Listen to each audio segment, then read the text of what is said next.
Alléluia, alléluia. Nous chantons pour la gloire du ressuscité, Jésus, notre Seigneur et Sauveur.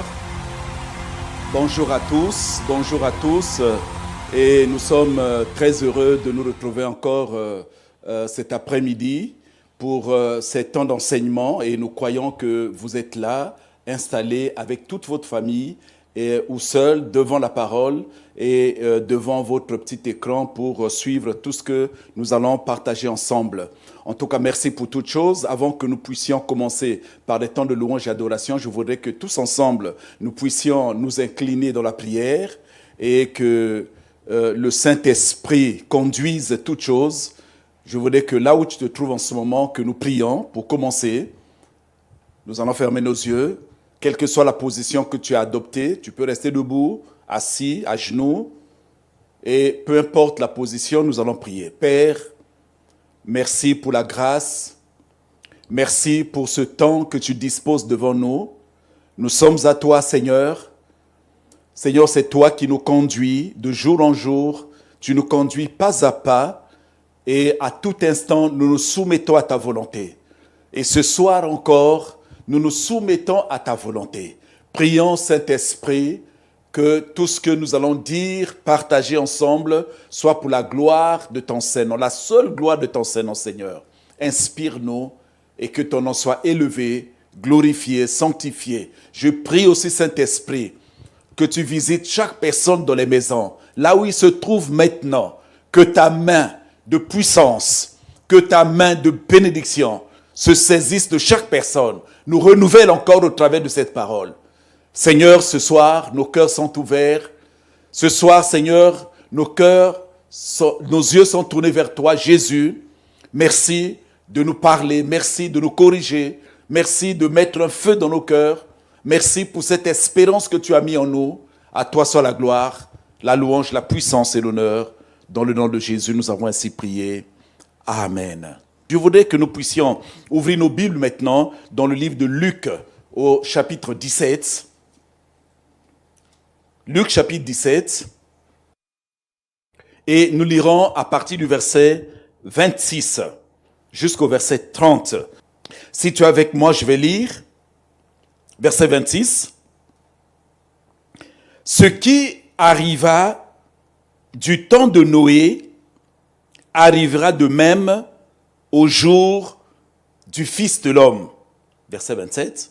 Les hommes mangeaient, buvaient, se mariaient et mariaient leurs enfants, jusqu'au jour où Noé entra dans l'arche. Le déluge vint et les fit tous périr. Amen. Amen. Je vais m'arrêter là au verset 27. Ce qui arriva du temps de Noé arrivera de même au jour du Fils de l'homme. Verset 27, on va s'arrêter là. Les hommes mangeaient, buvaient, se mariaient et mariaient leurs enfants. Jusqu'au jour où Noé entra dans l'arche, le déluge vint et les fit tous périr. Et voilà donc le thème de notre message ce soir. Ce qui arriva du temps de Noé. Ce qui arriva du temps de Noé. Alors nous savons que ce texte, cette parole sont dites au moment où le Seigneur Jésus se rendait à Jérusalem avant son entrée triomphale. Il s'en allait vers Jérusalem avant son entrée triomphale. Et là, il était avec les disciples et il aborde la question de son retour. Il aborde cette question.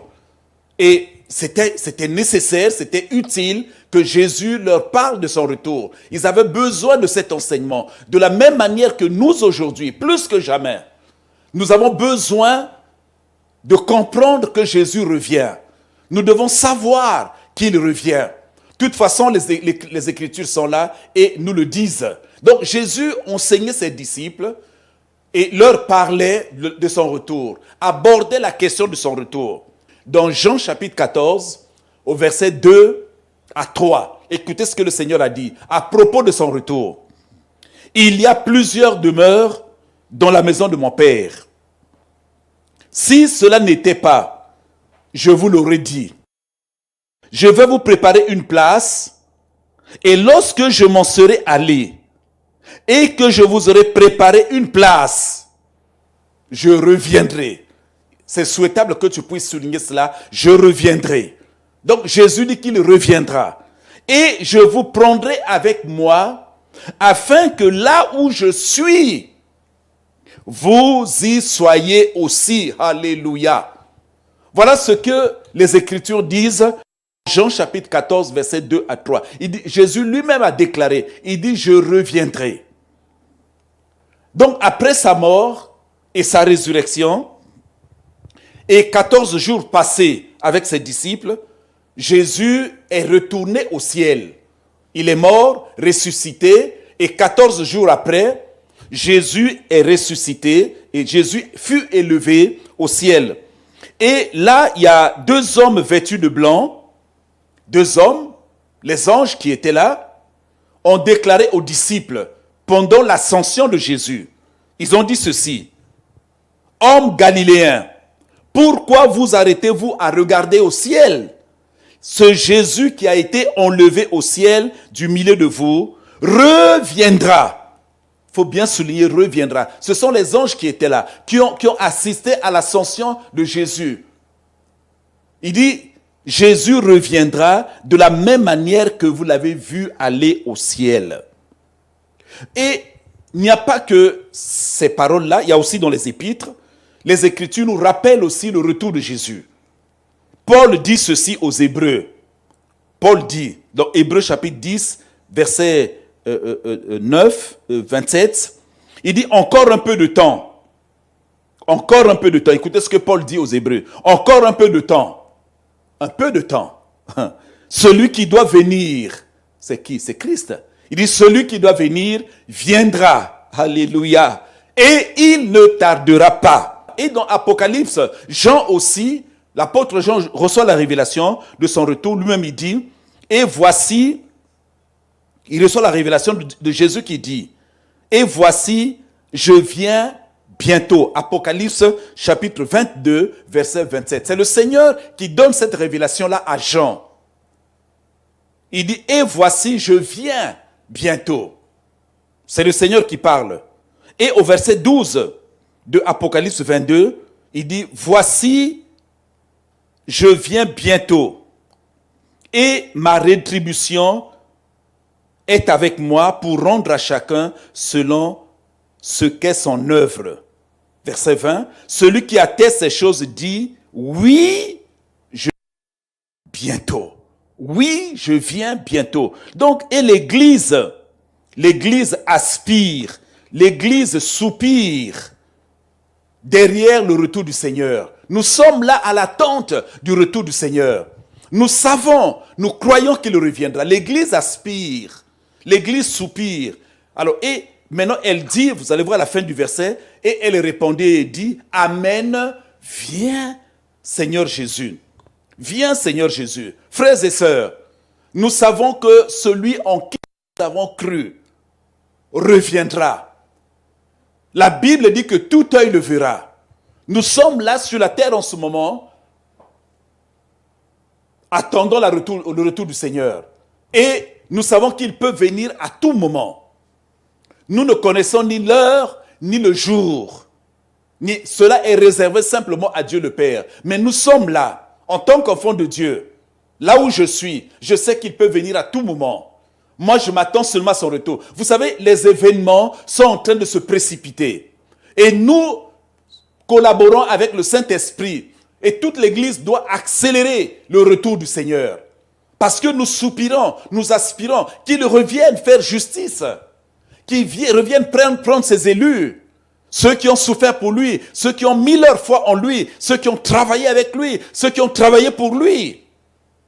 Nous attendons qu'il vienne et nous voulons le voir tel qu'il est, dans toute sa gloire. Et beaucoup de chrétiens vivent comme si Jésus ne reviendra pas. Beaucoup de personnes, même qui vont dans les églises. Vous savez, je le dis toujours, que aller dans une église ne veut rien dire. Le problème le plus important, c'est de réaliser que j'ai cru et je suis sauvé. Et je suis là sur la terre maintenant, attendant simplement son retour. Vous savez, nous soupirons. Nous attendons avec impatience de le voir, de voir le roi. de voir l'époux tel qu'il est, dans toute sa gloire, dans toute sa splendeur, revêtu de gloire, de magnificence, de beauté, de splendeur. Qui n'aimerait pas le voir? Et beaucoup de personnes, on va dans les églises, mais on ne sait même pas si Jésus reviendra. On vit dans ce monde sans se soucier que Jésus reviendra pour faire justice, pour prendre ses élus. Que toutes choses passeront, que toutes choses, tout ce qui est là sur la terre va passer. Les choses auxquelles nous sommes attachés vont passer. Que le plus important, c'est le salut. Nous avons cru et nous nous attachons au Seigneur à cause du salut, cette espérance qui est en nous. Et que personne ne peut nous l'arracher. Donc nous sommes là à l'attente de son retour qui est imminent. Jésus reviendra et l'Église attend son retour. L'Église ici, ce n'est pas la dénomination.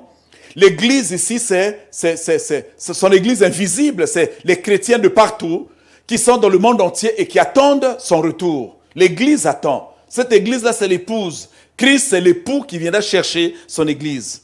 Et Jésus donc enseignait à ses disciples. C'était utile qu'il leur parle de son retour. Et ils étaient en route vers Jérusalem. Et il dit ceci, que les jours qui vont précéder immédiatement ce retour glorieux ressembleront à ceux de Noé. C'est ce qu'il a dit aux disciples, que son retour, quand il reviendra, ces jours-là vont ressembler aux jours de Noé. C'est ce que nous avons lu. Alors, la question que je me suis posée, mais qu'est-ce qui s'est passé au temps de Noé? C'est la question que tu te poses aussi. C'est la question que nous nous posons. Qu'est-ce qui s'est passé au temps de Noé? Alors, c'est lui qui le dit, Jésus qui le dit aux disciples. Qu'est-ce qui s'est passé? Il dit les hommes mangeaient. Les hommes mangeaient, buvaient, se mariaient et mariaient leurs enfants.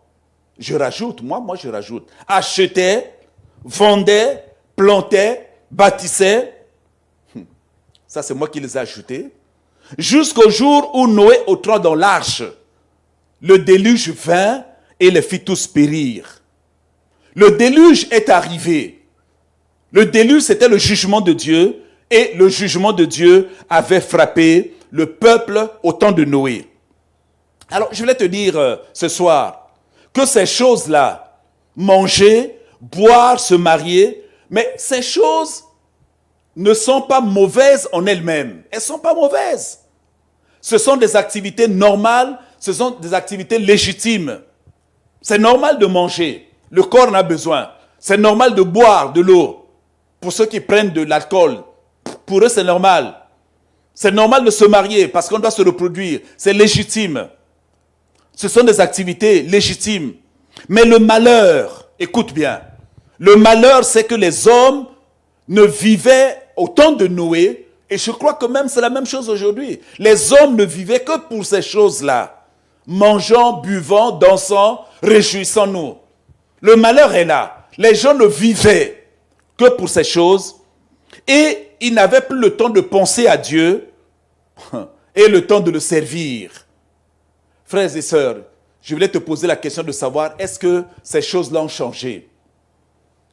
Est-ce que les gens servent Dieu aujourd'hui? Est-ce que nous servons Dieu comme il faut? Où sont nos pensées? Où sont nos préoccupations? Nos intérêts sont où? Vers Dieu ou vers les choses de ce monde? Donc les gens du temps de Noé, leur préoccupation principale, c'était manger, danser, boire, marier les enfants, ainsi de suite. Mais ils ne pensaient pas à Dieu, ils ne le servaient pas. Ce n'est pas ici le fait de manger, de boire qui amenait le jugement de Dieu. Ce n'est pas seulement cela. Mais c'est le fait de ne pas avoir pensé à Dieu. C'est surtout le fait de ne pas le servir. Donc toute la préoccupation était maintenant vers d'autres activités. Voyez, en lisant ce texte, moi j'ai été fortement interpellé. Toute notre vie doit être consacrée au Seigneur. Même si nous devons manger, mais notre vie est consacrée au Seigneur. Même si nous devons boire, notre vie doit être consacrée au Seigneur. Même si on doit se distraire. Nous sommes dans ce monde, mais nous sommes de passage sur la terre. Nous sommes des étrangers, comme dit la Bible. Mais notre préoccupation, c'est de servir Dieu. Combien de personnes pensent à Dieu? Combien d'enfants de Dieu le servent? Le servent. On ne le sert pas seulement en allant à l'église le dimanche. On ne le sert pas seulement en donnant son offrande, sa dîme, ce n'est pas vrai.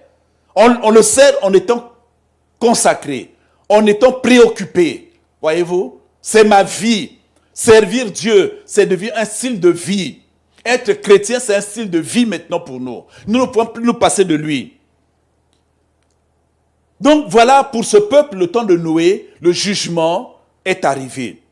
Alors, pourquoi ce jugement? Pourquoi le déluge? Nous connaissons tous cette histoire, parce qu'on a écouté cette histoire-là depuis que nous étions enfants à l'école du dimanche, où on nous le racontait, qu'il y a eu le déluge au temps de Noé. Mais c'est une histoire vraie, parce que tout ce que la Bible nous dit est vrai. Et je crois en ce que nous dit la parole de Dieu. Parce que toute la parole est inspirée de Dieu. Elle vient de Dieu. C'est Dieu qui nous parle. Pourquoi ce jugement? Alors, je dois vous dire que certains pensent que coronavirus, c'est le jugement de Dieu. Non, le temps du jugement de Dieu sur la terre n'est pas encore arrivé. Il y aura un temps de jugement. Il peut y avoir des événements qui vont se passer, des maladies, des tremblements de terre. Il y aura beaucoup de signes qui vont annoncer le retour de Jésus. Et nous allons voir que Jésus, nous allons nous appesantir ces derniers jours là-dessus pour que nous comprenions que l'utile sur la terre, c'est de voir notre Seigneur, de le rencontrer tel qu'il est, dans toute sa splendeur, dans toute sa gloire. C'est ça notre souci. Mais au temps de Noé, le jugement est arrivé. Alors, plusieurs raisons, plusieurs causes ont amené le jugement de Dieu sur ce peuple-là. En lisant la parole, j'ai essayé de regarder certaines raisons. La première, c'est peut-être pas tout, mais j'en ai retenu deux. La première raison, c'est que le temps de Noé, pourquoi le jugement? Le temps de Noé se caractérise par l'insouciance, l'indifférence des gens. Les gens ne se souciaient plus. Les gens étaient indifférents. Frère, je reviens encore pour dire, est-ce que le temps de Noé est différent de notre époque aujourd'hui? Voyez autour de nous l'insouciance des gens par rapport à la parole de Dieu. Nous sommes en train de vivre un événement sur la terre où toute la terre, le monde entier s'est arrêté. Mais les gens ne cherchent pas Dieu. Moi, je prie qu'au sortir de ces temps de confinement, que les gens comprennent. Et c'est ça notre responsabilité, de prier pour que le Saint-Esprit commence à interpeller les gens. Donc, au temps donné, il y avait l'insouciance. Il y avait une indifférence des gens. On vit sans prendre en considération la fin de toute chose, sans savoir qu'il y aura une fin. Donc, les gens de Noé vivaient comme cela. Nous vivons sans savoir que le monde, là, un jour, va s'arrêter. Vous voyez, ce qui s'est passé, c'est un peu l'image aussi de ce qui arrivera. Le monde s'arrêtera. Là, le monde s'est arrêté. Ouais. Donc, nous devons savoir qu'il y aura une fin à toute chose. Deuxième raison, je trouve ça dans Genèse, au chapitre 6, verset 1er jusqu'au verset 4. Verset 1er au verset 4. Je vais le lire. Le verset 1er dit ceci. Lorsque les hommes eurent commencé à se multiplier sur la face de la terre, et que des filles leur furent nées. Verset 2, Genèse 6, verset 2. Les fils de Dieu virent que les filles des hommes étaient belles, et ils en prirent pour femmes parmi toutes celles qu'ils choisirent. Alors l'Éternel dit, verset 3, « Mon esprit ne restera pas à toujours dans l'homme, car l'homme n'est que chair, et ses jours seront de 120 ans. » Verset 4. Les géants étaient sur la terre en ce temps-là, après que les fils de Dieu furent venus vers les filles des hommes, et qu'elles leur eurent donné des enfants. Ce sont des géants qui furent fameux dans l'Antiquité. Donc voilà, nous sommes là en train de partir dans la deuxième raison. Et ces versets-là commencent à nous apporter un éclairage. Vous voyez, le jour de Noé, en lisant les Écritures, était lamentable. C'était la période la plus lamentable, la plus perverse de l'histoire humaine, la plus perverse. C'était un temps aussi vraiment d'activités démoniaques très répandues. Un temps, on voit où les hommes possédés par des démons séduisirent des femmes. Et on nous dit ceci, de cette union-là, il est né des héros, des géants. Ce sont des gens qui étaient fameux dans l'Antiquité. Voyez? Donc l'accouplement des démons avec les filles des hommes. Donc des démons. Donc vous voyez là où était maintenant ce période d'activité démoniaque très forte. Une période où il y avait une perversité dans l'histoire humaine. Les hommes étaient possédés et sont allés vers les femmes. Et voyez, la naissance de ces personnes-là, on est des héros. Donc c'était des géants, des personnes bizarres. C'était des personnes anormales. L'union de les enfants issus de ce genre d'union-là. C'était normal que le Seigneur maintenant puisse faire venir le jugement. C'était anormal que les hommes s'unissent avec les démons. C'est anormal. Que l'activité démoniaque arrive à ce niveau-là, c'est anormal. Alors allons au verset 5. Là nous sommes toujours dans la deuxième raison. Pourquoi Dieu a envoyé le jugement? Je voudrais que tu saisisses là où tu es là maintenant. Parce que les Écritures nous enseignent. Et en lisant ces textes-là, nous allons tirer des enseignements. Maintenant, ne plus faire comme les gens au temps de Noé. Le verset 5 dit ceci, toujours le Genèse 5. Il dit, l'Éternel vit que la méchanceté des hommes était grande sur la terre. J'ai souligné le mot méchanceté. La méchanceté des hommes, l'Éternel vit. Donc Dieu a regardé que la méchanceté des hommes était grande sur la terre. Et que toutes les pensées de leur cœur se portaient chaque jour uniquement vers le mal. Allons au verset 11. Toujours pour voir les raisons qui ont poussé Dieu à amener le jugement sur la terre à l'époque de Noé. Verset 11, Genèse 6. La terre était corrompue devant Dieu, corrompue. La terre était pleine de violence, violence. Dieu regarda la terre et voici, elle était corrompue. Ouais, ce mot revient deux fois, corrompue. Car toute chair avait corrompu sa voie sur la terre. Troisième fois, en deux versets, le mot corrompre revient. La corruption. Verset 13. Alors Dieu dit à Noé, Dieu a parlé à son serviteur. De la même manière, Dieu parle à ses serviteurs. Il dit ceci, la fin de toute chair est arrêtée par devers moi. Car ils ont rempli la terre de violence. Vous voyez, le mot là revient de violence. Voici, je vais les détruire avec la terre. Donc, au temps de Noé, qu'est-ce qu'il y a? Les raisons qui ont amené le Seigneur à envoyer le jugement sur la terre à l'époque de Noé. Et en lisant ces textes, je me dis, mais nous sommes en train de vivre en ce moment les temps de Noé. Qu'est-ce qui a changé? Au temps de Noé, il y avait la méchanceté. Mes frères, nous n'avons qu'à voir autour de nous la méchanceté est là, la méchanceté des hommes. La violence des hommes était sur la terre, mais il y a la violence en ce moment. Et la Bible dit, toutes les pensées de leur cœur se penchent chaque jour uniquement vers le mal. Donc la conscience ne fonctionnait plus correctement vers le mal. Est-ce que nous pensons que Dieu pouvait se réjouir quand il voit qu'il y a la méchanceté, quand il voit qu'il y a la violence? Quand le cœur des hommes est tourné vers le mal, Dieu ne peut pas se réjouir. Dieu veut que nous puissions vivre en paix, les uns avec les autres, et en paix aussi avec lui. Dieu ne pouvait pas se réjouir. Allons au verset 17 de Genèse 6. Il dit, et moi, je vais faire venir le déluge d'eau sur la terre pour détruire toute chair ayant souffle de vie. Tout ce qui est sur la terre périra. Vous voyez, donc Dieu décide maintenant d'exterminer la race humaine. Il envoie le jugement. Il dit, toute chair périra. Alors, nous reviendrons prochainement sur le jugement. Parce que certains disent, oui, mais Dieu, c'est un Dieu bon. Pourquoi peut-il décider la mort de personnes? Nous reviendrons. Le jugement, c'est quoi? Pourquoi Dieu peut-il sanctionner le peuple sur la terre? Et là, nous sommes en train de voir ce qu'il a fait au temps de Noé. Est-ce qu'il a fait au temps de Noé ne se fera pas en notre temps? Ça se fera, parce que Jésus dit qu'il vient. Il viendra chercher une église sainte, une église irrépréhensible, sans tache. C'est cette église-là que le Seigneur viendra pour chercher. Donc Dieu s'apprêtait à détruire l'œuvre de ses mains. Il voulait détruire.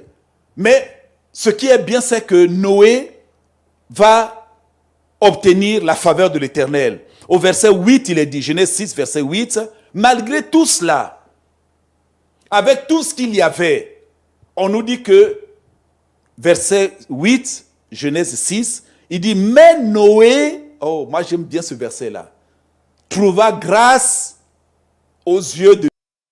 La grâce, c'est la faveur. La grâce, c'est quelque chose que Dieu vous accorde. Vous voyez, la grâce vraiment relève de la souveraineté de Dieu. On ne l'achète pas.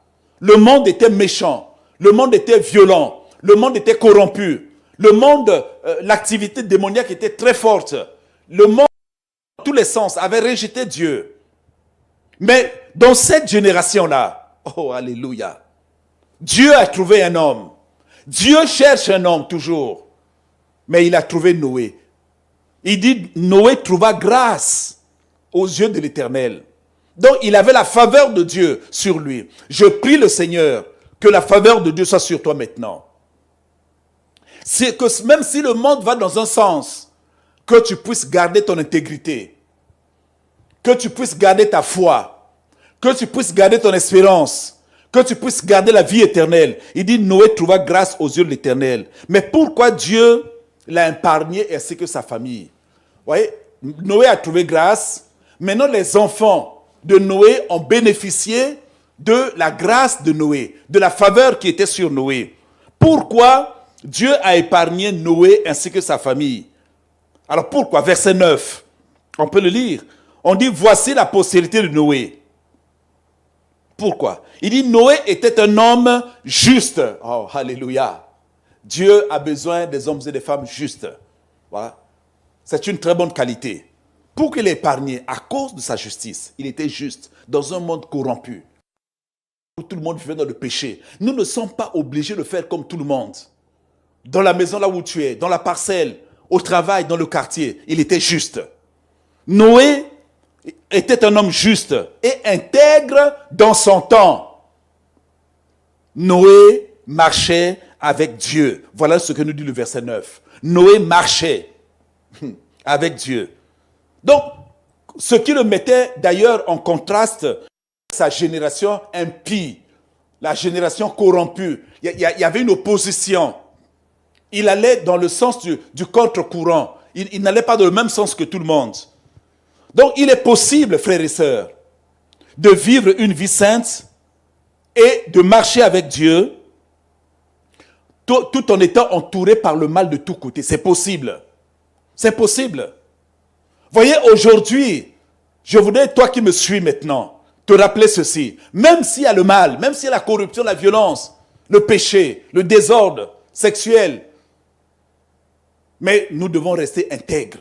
Nous devons rester justes. Nous devons marcher avec Dieu. C'est possible de marcher avec Dieu en étant entouré par le mal. C'est possible, je le dis. Nous ne sommes pas obligés de faire comme tout le monde. Parce que moi, je préserve ce que j'ai reçu. Pour rien au monde, je ne veux perdre le salut que j'ai reçu. Le salut est plus précieux que toute autre chose. La grâce de Dieu, oh là, moi je ne vais pas faire que Dieu jette un regard favorable sur toi. Je prie mon Seigneur, que le Seigneur continue à jeter un regard favorable sur toi. Est-ce que tu dis amen avec moi? Qu'il jette un regard favorable sur toi. Je sais les moments difficiles que tu es en train de vivre, ton intégrité, ta foi, ta loyauté. Qu'il jette, qu'il continue. Dieu n'abandonne jamais ses enfants parce que c'est un Dieu de justice. Alors Noé était aussi appelé dans le Nouveau Testament le prédicateur de la justice. Il prêchait. Lui-même, il vivait dans la justice, mais il prêchait aussi la justice. Il la vivait et il la prêchait. Il partageait. Noé, il prêchait, il avertissait, mais les hommes continuaient dans leur mauvaise vie. Ils continuaient dans leur mauvaise vie. La Bible dit qu'ils ne se doutaient de rien. Voyons le monde vivre dans ces conditions-là, il avertissait. Notre rôle, c'est d'avertir. Notre rôle, c'est de prêcher. Ne te retiens pas. Tu vois le mal autour de toi, il faut avertir. Il faut prêcher. La Bible dit que les gens du temps de Noé ne se doutèrent pas. Ça veut dire qu'ils ne connurent rien. Ils n'acceptèrent pas, ils ont refusé. Ils avaient été bien avertis, mais ils n'avaient pas cru. Ils n'ont pas cru. Voilà pourquoi la Bible dit ceci. Si vous entendez ma voix, n'endurcissez pas votre cœur. Il y a des personnes qui endurcissent les cœurs, mais notre responsabilité, notre devoir, c'est d'annoncer la parole. Quels que soient les temps, quelles que soient les situations, quelles que soient les circonstances, nous devons annoncer. Nous devons interpeller. Nous devons dénoncer. C'est ça notre responsabilité. C'est en cela que la faveur de Dieu sera sur nous. Que la grâce de Dieu sera sur nous et sur notre famille, sur notre maison. Mais la parole leur fut annoncée. La Bible dit qu'elle ne leur servit de rien. Ils ont annoncé. C'est Paul qui dit ça aux Hébreux. Il dit, mais la parole qui leur fut annoncée ne leur servit de rien. Oh, Noé a fait son travail. Il a parlé. Il a annoncé. Il a interpellé. Il a dénoncé. Mais cela n'a servi de rien. Les gens étaient embourbés dans leur mal. Ils étaient enfoncés dans leur péché. Ils ne se repentirent pas. Se repentirent pas. Vous savez, quand tu marches dans la sanctification, quand il y a la faveur de Dieu sur toi, Dieu va commencer à s'intéresser à ta vie. Dieu va commencer à te parler. Paul dit ceci, il dit, Noé était divinement averti des choses qu'on ne voyait pas encore. Divinement averti. Ça veut dire que Dieu avait parlé à Noé. C'est impérieux. C'est important que Dieu nous parle. Surtout dans les temps que nous sommes en train de vivre. Qu'est-ce que Dieu t'a dit? Dieu a parlé à Noé. Regarde le monde dans lequel nous vivons aujourd'hui. Est-ce que vous pensez qu'il a changé du temps de Noé? Noé était divinement averti des choses qu'on ne voyait pas encore. C'est ça. Il vivait le surnaturel. Mais lui, il recevait cela en esprit. Chaque fois que tu reçois des choses en esprit, écris ces choses-là et informe les gens. Dieu, la Bible dit, car le Seigneur l'Éternel ne fait rien sans avoir révélé son secret à ses serviteurs les prophètes. Donc Noé savait tout ce qui devait arriver. Dieu a parlé à Noé. Et qu'est-ce que Noé a fait? Il a commencé à construire une arche. Dieu a dit à Noé de construire l'arche. L'arche. Et vous savez que si tu n'as pas la foi, tu vas trouver ça bizarre. Dans le milieu dans lequel il se trouvait. Comment croire à un déluge? Comment commencer à construire l'arche? Comment croire au déluge quand la pluie n'existait pas? C'est Genèse qui nous dit. L'arc-en-ciel était inconnu. On dit qu'il va y avoir le déluge. Des choses, c'est extraordinaire. Comment bâtir l'arche? Est-ce que Noé était menuisier? Et il fallait qu'il amène tous les animaux. Mais je vous assure, il faut la révélation du Seigneur pour accomplir de telles choses. Je veux te dire ce soir que si Dieu te parle, fais ce que Dieu te dit de faire. Même s'il faut marcher à contre-courant, fais ce que Dieu t'a dit de faire. Ne te fie pas au qu'on dira-t-on. N'écoute pas les gens. Ne sois pas intimidé par les gens. Noé a commencé à construire l'arche. Et la construction de l'arche lui a pris un siècle. Un siècle, en lisant les Écritures. Un siècle. Cela a suscité les moqueries. Ils ont vu que Noé était fou. Mais Noé et sa famille furent patients. Parce qu'ils étaient enseignés par la parole. Parce que Dieu avait visité leur maison. Oh, je prie que Dieu visite ta maison. Ils étaient patients. Et ils ont commencé à construire l'arche. Vous savez, en pareille circonstance, quand on vous voit faire des choses, mais le peuple les évitait. Il les regardait, il les évitait. Le peuple les ridiculisait. Refusait de s'associer avec eux. On vous trouve de bizarre. Vous savez, dans ce monde-là, quand vous marchez à contre-courant, vous êtes rejeté par tout le monde. Mais Noé avait gardé sa foi, l'espérance. Noé n'avait-il pas de frères? Sa femme n'avait-il pas de sœurs? Est-ce qu'il n'y avait pas de tantes, des oncles, des cousins dans cette famille? Mais où étaient-ils? Mais Noé et sa famille ont appris à vivre seuls, à dépendre de Dieu. Voilà le mot, c'est cela, à dépendre de Dieu, à se confier en Dieu. Quels que soient les temps, quelles que soient les tempêtes, les situations, les circonstances. Quand nous servons Dieu en lui obéissant, il nous forme et il nous prépare à des choses glorieuses. Ce n'est pas toujours facile, c'est vrai. Ce n'est pas facile. Et ce ne fut pas aussi facile pour la famille de Noé. Mais parce que Dieu les a préparés à la persécution, Dieu les a préparés à la souffrance. Et il te prépare aussi par les épreuves à la persécution et à la souffrance. Tu n'as pas encore connu la persécution, tu n'as pas encore connu la souffrance, mais il te prépare maintenant. Voyez, les temps que nous sommes en train de vivre de confinement, ce sont des temps de préparation aussi. Il nous prépare à vivre seul. Il nous prépare à la persécution. Comment est-ce que nous allons réagir? Il nous prépare à la souffrance. Regardez comment les gens marchent à pied, se déplacent sous le soleil. Mais personne n'a cru à ce que Noé annonçait. Personne n'a cru à la prédication de Noé. Vous savez, nous sommes en train de faire un travail. Les gens nous trouvent de ridicules. Ils ne croient pas en ce que nous faisons. Mais je dois te dire, garde ton espérance, ta foi. Ce que les Écritures disent, c'est vrai. Jésus reviendra. Ce monde-là, un jour, va disparaître. Mais sa parole va demeurer éternellement. Accroche-toi à cette parole-là. Donc, quand le temps est arrivé, Dieu a dit à Noé de prendre tous les animaux sélectionnés qui devaient entrer par couple dans l'arche.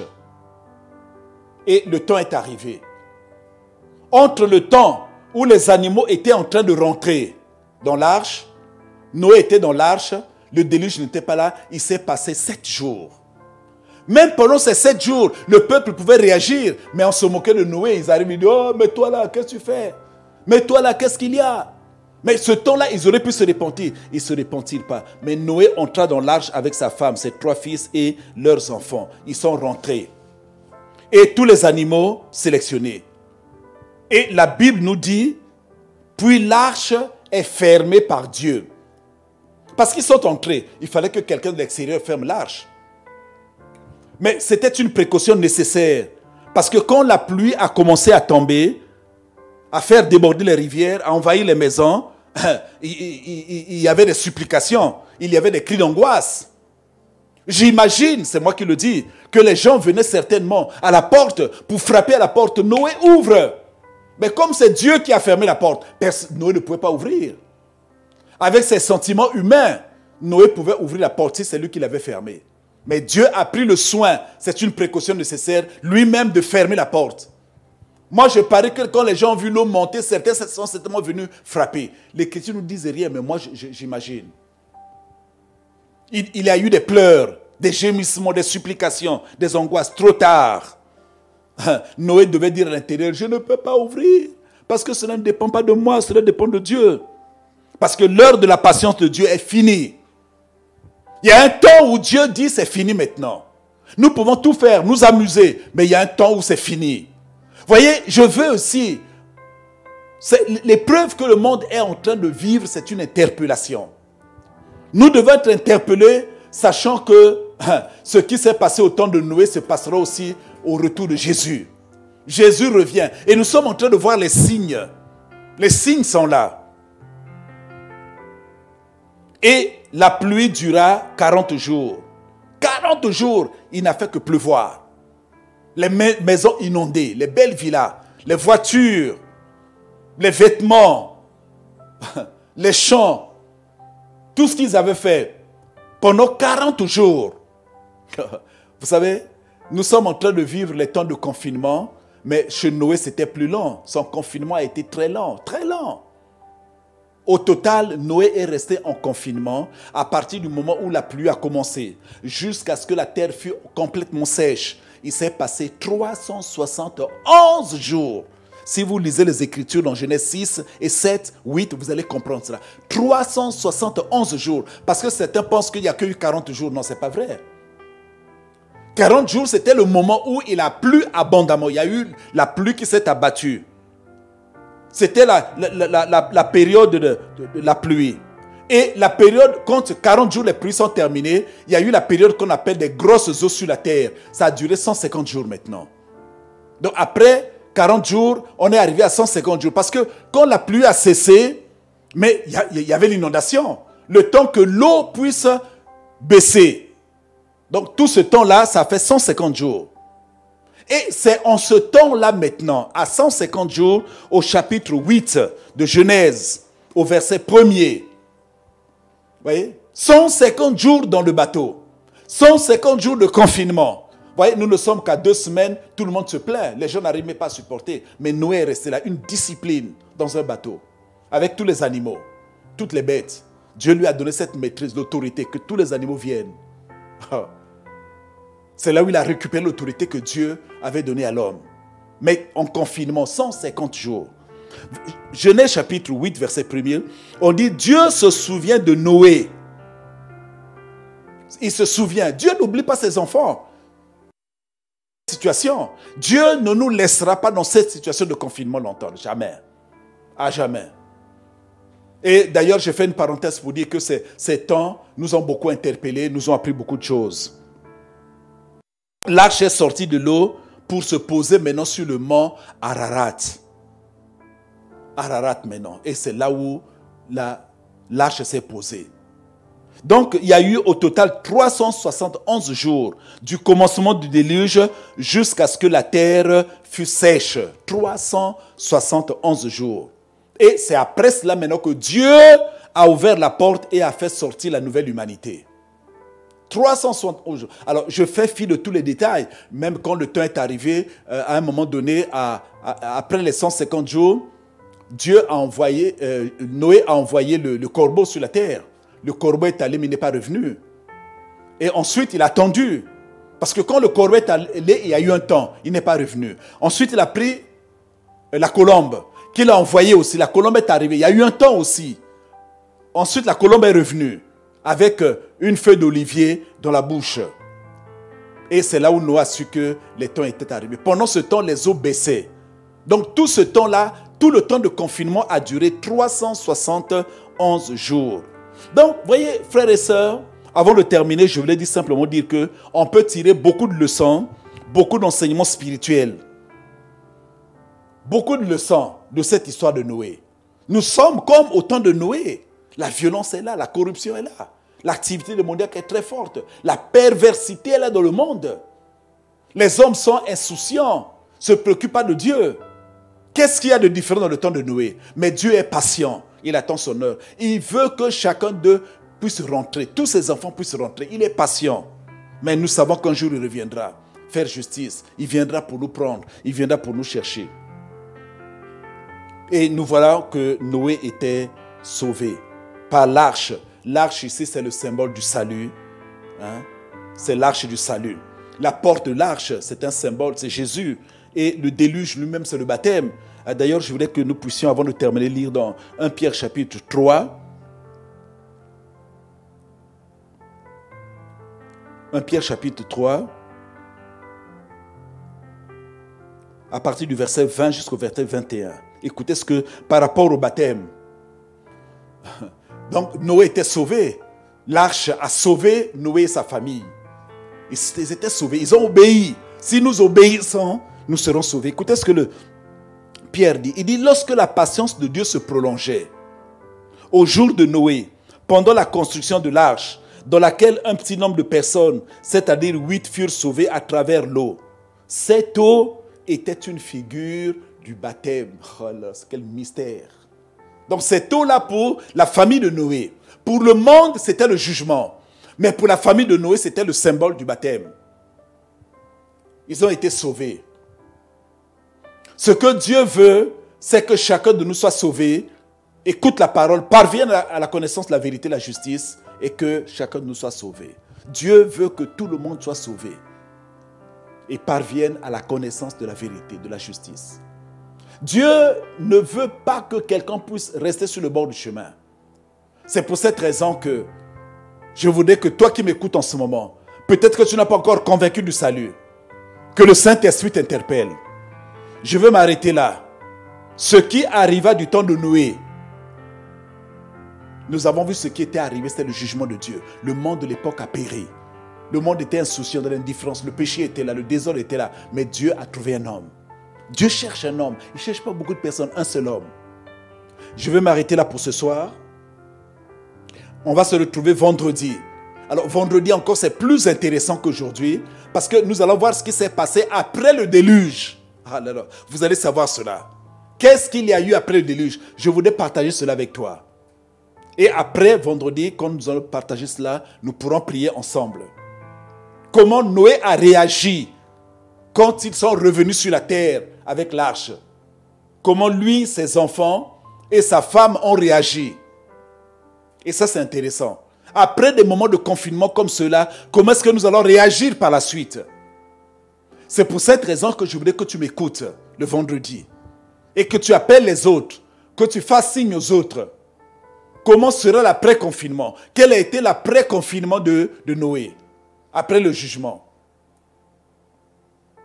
Quelle sera notre attitude? On se retrouve donc vendredi 17h. Et dimanche, je suis là encore avec vous à 10h. Que le nom du Seigneur soit glorifié. Que le nom du Seigneur soit béni. Peut-être que tu es assis, tu peux te lever ensemble là où tu te trouves. S'il te plaît. Même si tu étais à genoux, certainement lève-toi. Nous allons simplement prier, lever la voix ensemble. On ferme les yeux.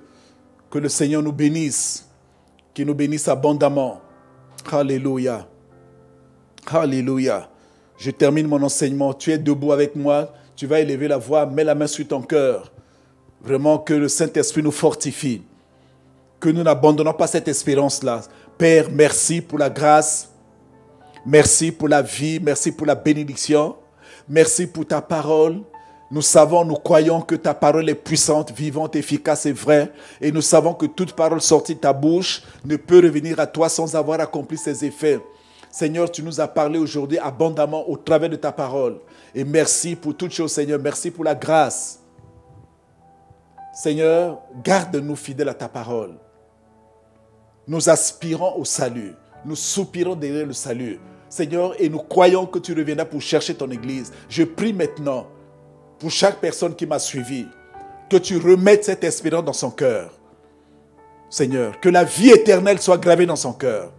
Que la grâce de Dieu, oh Maïda, soit sur sa vie maintenant et sur sa maison. Seigneur, merci de nous avoir bénis. Merci de nous avoir parlé. Merci de nous fortifier au jour le jour. Nous restons soumis à toi et à ta parole. Sois glorifié, sois exalté, sois béni. Dans le nom de Jésus, nous avons ainsi prié.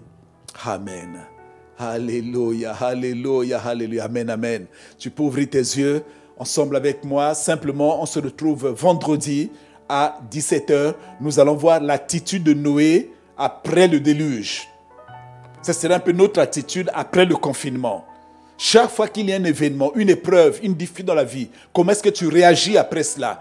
Très important avec nous, vendredi 17h. Je voudrais terminer par là et simplement nous séparer en écoutant ce cantique. Et on se retrouve donc vendredi.